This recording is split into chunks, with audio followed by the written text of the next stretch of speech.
Pagsampa mo ng 21 anyos, sasampalin ka ng buhay na akala mo dati chill lang o relax ka lang. Malalaman mo na yung mga salitang hindi pinupulot ang pera at ito ay pinaghihirapan na dati ay narinig mo lang sa mga magulang mo.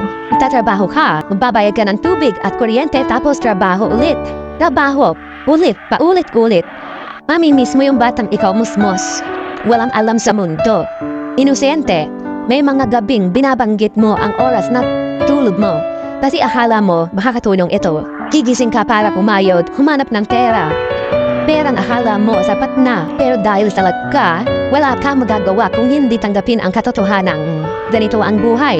Katotohanan dahil malakas ka na, malaki na rin ang responsibilidad na bigat na papasanin mo sa buhay dahil ngayong 21 anyos ka na, hanggang mang-mature ka hanggang 25 anyos ka na, malalaman mong hindi ka na lang nabubuhay para sa sarili mong pangarap. Real talk yan. Lagi mo pa rin pamarapin na may marating.